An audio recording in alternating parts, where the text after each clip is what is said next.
Man was created as God's agency of establishing his kingdom and his government. The dominion of God on the face of the earth is the primary expression of the ministry that was handed over to man.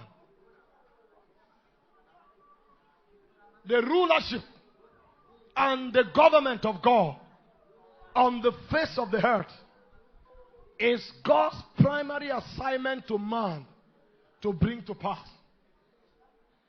So dominion is not just what we desire. The expression of dominion is ingrained in our spiritual DNA. We were created to rule. This is why no man wants to be ruled. Because man is a kingly being.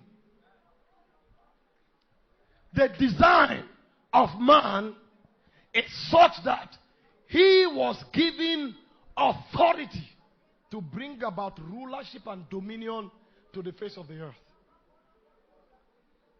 Man was not created to be ruled. Man was created a ruler. This is why every time you want to dominate a man, he rebels. And I will tell you the balance between dominating a man and leading a man.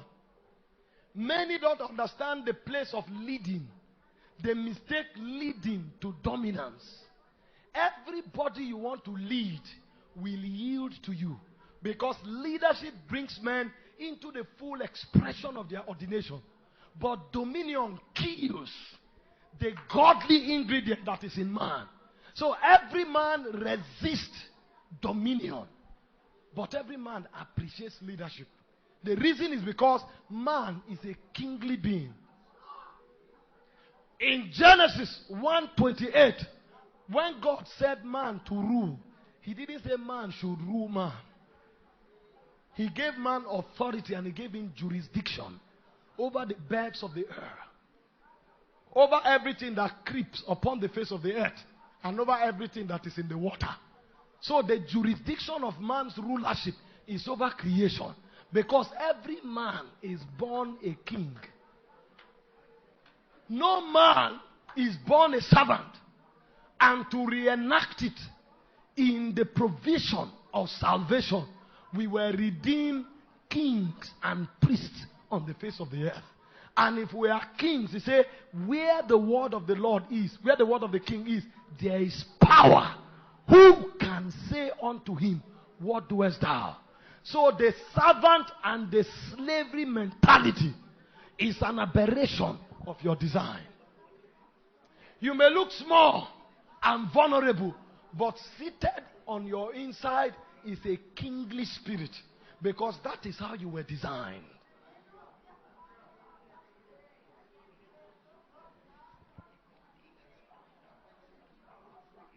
The day a man falls from the realm of rulership, it is a sign that he is a fallen man indeed. In fact, one of the cardinal definitions of the fall, it is actually a decline from the authority to rule.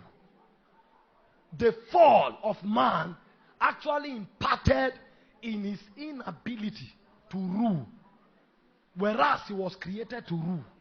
So his ability to rule rather was affected. That's why we call it the fall, because he was created to operate in a class of God and kings, but he had fallen from that realm. So when we discuss the subject of dominion, we are not trying to get people to begin to desire power. When we discuss the subject of dominion, we are not trying to motivate people to do what they are not. When we discuss the subject of dominion, we are actually telling people to come into their reality. Because seated in every man is a kingly spirit. But you see, there are laws that govern dominion. And every time a man violates the precedences of those laws, even though he's a king, he becomes a servant.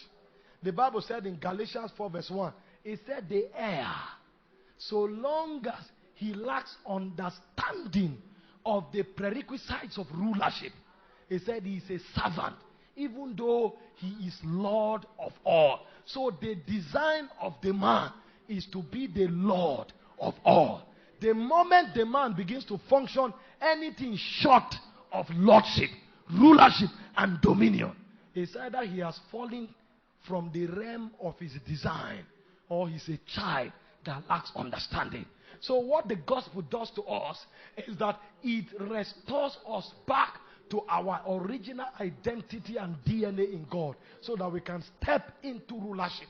And secondly, it relieves us of the ignorance that places us in perpetual bondage, so that we begin to function in our status in God. So tonight, I know most of you here are born again. So I'm not talking to people who are slaves. I'm actually talking to people who are kings but are children. Children that are heirs but don't know how to exercise their dominion mandate. So I came to tell you that you are a king and you are a priest. In Revelation chapter 1 verse 6, it said, unto him that washed us in his blood and made us what? Kings and priests before God.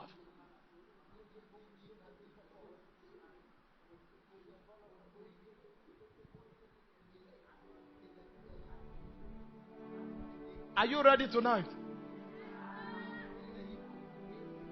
There's a difference between humility and timidity. Many people assume that being timid is an act of humility, but it's not so. A man can be timid and think he's being humble.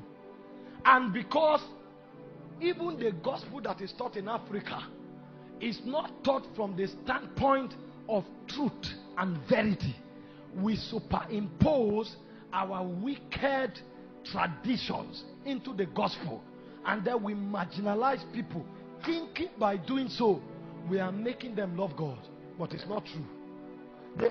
That's why if you see a Christian from Africa, he's different from a Christian from America. Because a Christian from Africa thinks by lying on the floor he's being humble, but that guy can be lying on the floor and yet be insulting the one to whom he's lying. So humility is not just that act, it's a disposition of the heart. Most times what we do, and our cultures are very rich. I'm not talking against our culture, but I'm talking about those who take the cultural prejudices to an extreme in order to marginalize the people.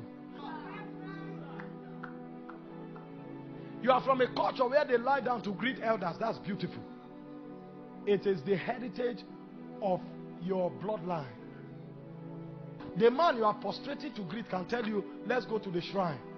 And then you now say, we respect people in this part of the world. You are finished. You will bargain your soul on the strength of what was born out of African context. Lying down to greet him is very honorable. It's respect.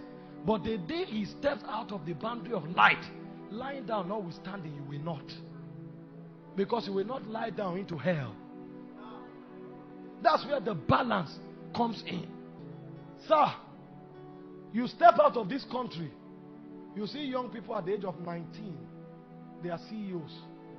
At the age of 19, you see a young boy doing a global evangelical campaign or a global business. If you know what your mates are doing in other parts of the world, yet very humble and respectful but not intimidated, you will know that your timidity have cost you even your ordination.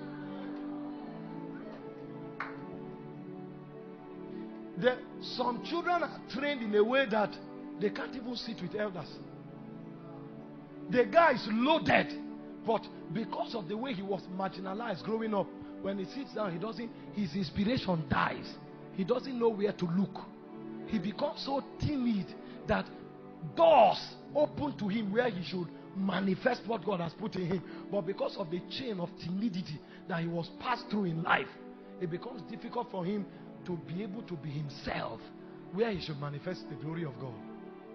Have you been there before when they invite you to sit with people to talk about serious matter and you can't even look up? That's not respect. That's timidity.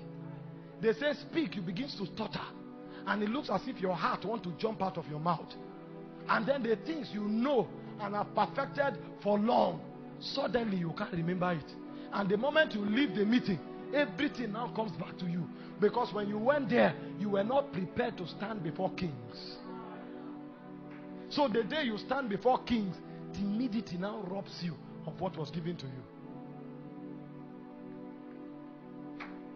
I respect elders. I can't even look at them in the face. But I know the difference between humility and timidity. The first time I came here, I was greeting Daddy. I was kneeling down. He said, no, stand up. Stand up, don't kneel down. But we project it so much in the African context because somewhere in our heart, let me tell you the problem with the African man. The problem with the African man is that he has a sense of inferiority. So we can't discuss the subject of dominion except, first of all, people, the spell that is over the souls of men is broken.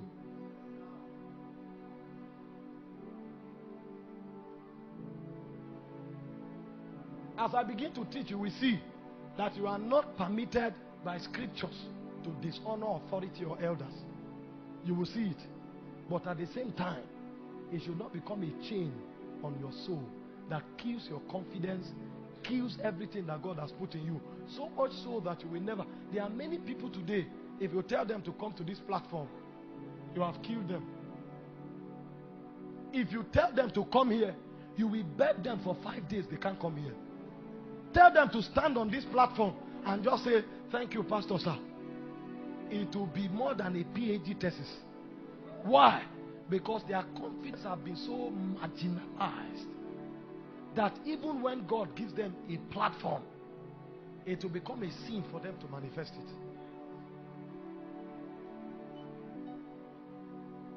it. Elohim Adonai.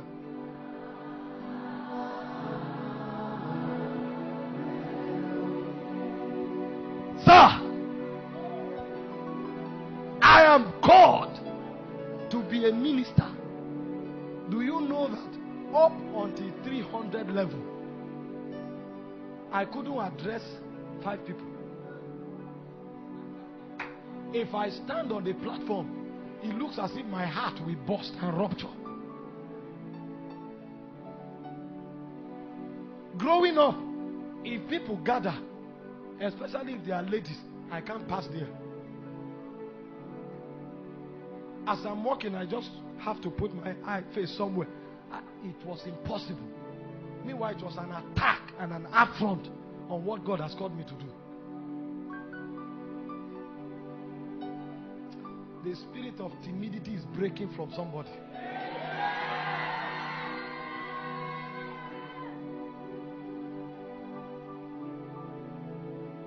You will stand before kings and you will shine.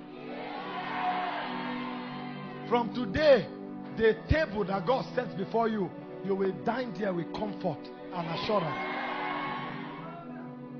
So there are 2 kinds of laws that makes for dominion in life. The first are sovereign laws, and the second are universal laws. Sovereign laws are specific laws that are for the people of God. These laws give them an advantage and an edge as they interact with the world system. Universal laws are for everybody. It has no regard to whether you are a believer or an unbeliever. Wherever you are, even if you are a Satanist, universal laws will work for you. Most times, when the people of the world see Christians practicing sovereign laws, they begin to fight it because they don't know the advantage that is locked inside it. The reason is because sovereign laws are not for everybody. Sovereign laws are for the sons of light in the kingdom. But universal laws are for everybody. So before we talk about dominion, we must first of all begin from what is our advantage. Have you been there on the internet before where they speak about tithing, and then you see businessmen who are godless telling people that is for fools? that the tithing is to make the pastor rich. The reason is because he is not privy to the sovereign laws of God. The sovereign laws are secrets for those who are in the kingdom. It's not for everybody. Even if you tell them, they can't understand, because it takes faith to understand sovereign laws. He said, we understand. He said, through faith, we understand that the worlds were framed by the word of God. So there is a kind of knowledge and understanding that is only for those that have faith. So those who don't have faith, they can't get it. No matter how you explain tithing to a hidden person, they can't understand it. Because the principle of the world is get all you can all you get. But the principle of the kingdom is the liberal soul shall be made fat. Him that